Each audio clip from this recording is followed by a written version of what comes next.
Hello and welcome, it's Richard McCann here from the I Can Academy. There's a storm brewing, and in many cases the storm is already around them.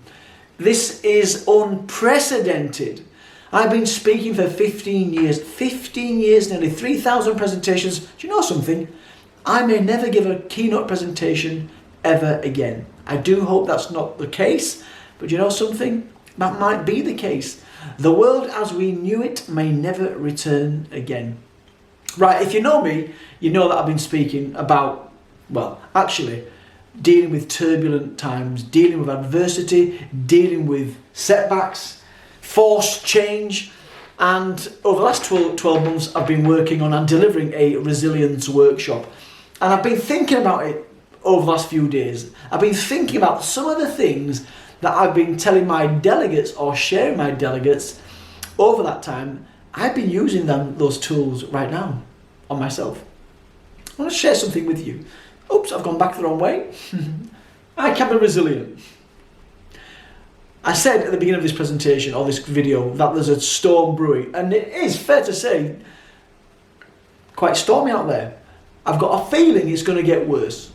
I've got a feeling it's going to get worse. But you know something? Life can always get worse. It's why it's really good when things are not going well to be grateful for what you have got for those nice sunny days. Anyway, this is my bounce back graph. I want you to think about this for a moment. I've been sharing this for years. The first time I shared this concept of looking at a setback, a challenge, and trying to find something positive from it, or that silver lining, I remember sharing that with Doncaster Council in 2010 when 600 people were losing their jobs, and I gave a keynote presentation and they said, can you do a bit of a workshop afterwards? And there was a gentleman in the audience. When I asked the question to find that setback, these red dips in my life on the bounce back, and if that's the setbacks, that's the adversity, that's the forced change. I asked them to think about one of those setbacks that they'd experienced and what was the blessing? What was that ray of sunshine? What was that silver lining? And he said, I can remember him now. It's all right for you. Some of us are losing our jobs. And he was right. 600 of them were going to lose their jobs. And he may have been one of them. And I said, what's really important right now for you is how you think about what's going on. Because if you get like that and that consumed with anger, well, that's not going to serve you well. So the first point I want to make is right now is this. Actually, I could make many points. I might do a whole keynote presentation and a whole webinar on this, but for now, keep it brief.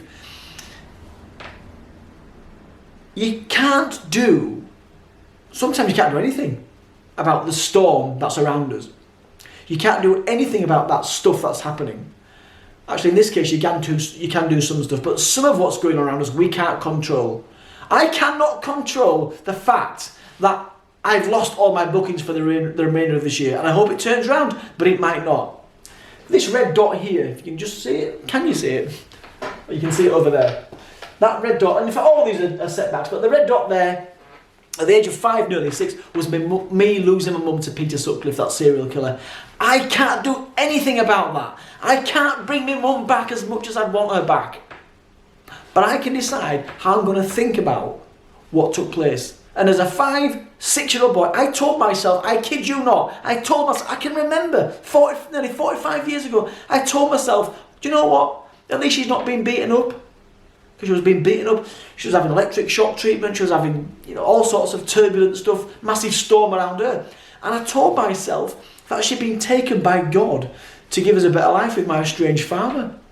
He'd left us when I was 4. Now that is a crazy thought process, but that thinking, and you can control your thinking, helped me better deal with what took place when I lost my mum all those years ago. Your thinking right now, in amongst this turbulent storm, is so important. Life's not about what you can't do, it's about what you can do. Oh, actually, before I share this jar of money with you, can you see this up and down, this bounce back graph? Above the line in the green, things are going well. Below the line in the red, things are going not so well. They're the setbacks. After every single setback, now, by the way, when I do this with my delegates and I ask them to draw the shape of their life, it's always the same shape. After every single setback, point number 1, can see it here. There's a way back.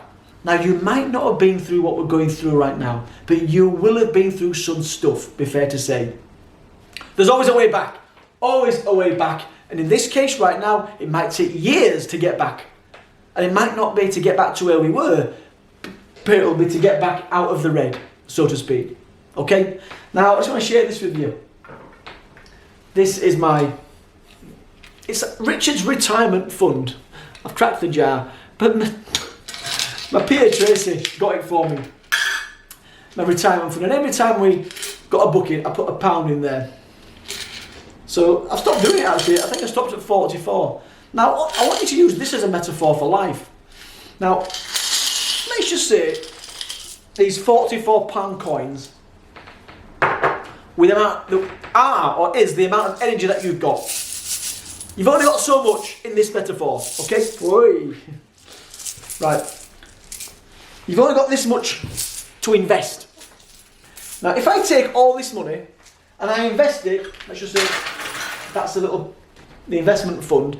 I invest it in the investment fund of negativity, of despair, of anxiety, of panic, right? I've only got so much I can invest. So if I invest it in that and I think about that and I'm consumed by that all the time, you haven't got any investments to make in the good stuff, the stuff you can control, the creative ways in which you can adapt your business, or the other things you can do, or that different career path you can head down. So my point is this: don't invest all that money in what's going on out there. Yes, think about it, keep yourself safe, look after your loved ones. You need to invest this. It doesn't last forever. You need to invest this in what you can do about your situation. So for me personally, I can do some more of this. I can create digital content, stuff I've been wanting to do for years. Online program, both on motivation, mindset, inspiration, both on resilience, both on presentation, including presentation skills. I can create all that now, and I'm going to, because I can control that. Whether or not people buy it, that's a different matter. Maybe I have to end up giving it away. Who knows? Okay, so you've only got so much. So my point is, be careful where you place your focus. You can only control the controllables. So invest your money, or invest your time, invest your energy and your thinking skills in what you can do about your situation. I'll get that money later. I don't know if you're aware, by the way, but in a storm, in a hurricane, in the centre of the storm, it's calm. And no matter how ferocious this hurricane or this storm gets as it swirls around, if you're bang in the middle, there's calm. As a presentation skills coach, one of the things that I talk about, I also talk about controlling the controllables and owning what's going on. If your Mac starts crashing, own it, talk about it, be authentic. But I also talk about staying calm under pressure. Listen, I've been a busy speaker for 15 years, nearly 3,000 presentations. They've all gone like that. Okay, I can go to pieces, and it would be understandable to go to pieces. I'm staying calm under pressure. Stay calm, maybe do some meditation, go out for a walk, do what I did this afternoon, went out for a walk, and I appreciated the daffodils, the beautiful daffodils that was sprouting on Roundy Park. Listen, I've probably spoken for longer than I intended to, but I thought I wanted to make a message to share with you some of the concepts that I include in my resilience workshop, some of the concepts that have helped me deal with not just the murder of my mum, but a hell of a lot of other things as well that were out of my control. Going to prison. When I went to prison, I distinctly remember when he said, I sentence you to a year in prison, thinking as I was taken down to the cells, right, I can't control that, I'm going to prison. I've got to wear a completely different hat. The life that I had before that moment, the life that led up to me going to prison, and I was partly to blame for that, get involved in drug dealing, but I thought I've got to forget all that, temporarily at least, forget all that, I'm going to prison. This is a different world. And I went in there wearing a completely different hat. It was about survival. And right now, it's also about survival.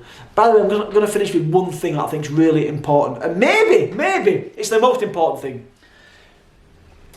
You know, these setbacks. I've just realised I could have just shown you there, the little red dot.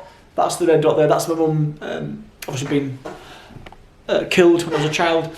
There's a thing called post-traumatic stress disorder, and there's possibly a chance that I experienced post-traumatic stress disorder. I might even still have it, but there's another thing out there.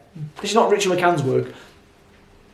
Forget the guy's name, but it's basically post-traumatic growth, PTG, post-traumatic growth.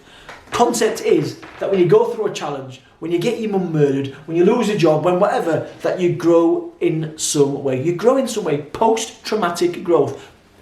After the event, there's some growth that takes place. Maybe the growth that's going to take place for us all is an appreciation for what's important in life.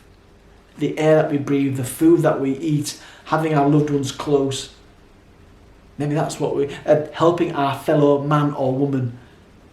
I was at an event last night. I did presentation skills yesterday at Oulton Hall, possibly my last presentation skills of the year. Well, let's see how things go. And as I was leaving, I saw somebody that I knew, Jack. Jack was there with a team of 12 people. I went, Jack, what are you doing here? And we connected. Actually, he saw me first. He recognised me.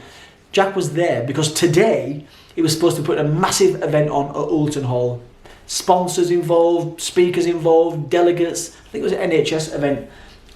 It got cancelled at the last minute. It was over. I won't say how much money he lost, but he shared it with me. Oh my goodness me. What did I do? I did the thing that some of us might need to do. Help our fellow man or woman. Obviously his team were there in the hotel because they travelled up. They all had hotel rooms last night because they were meant to be there at the conference. I said get them in the room. So my delegates for the presentation skills left at 4:45, might have been 4:44. And they came in at 5:10, and I gave them a free presentation. I helped out with what they were going through. I shared some of this content, shared some of my resilience stuff, shared some of my story in the hope that it might just help them. In some way. That was a goodwill gesture.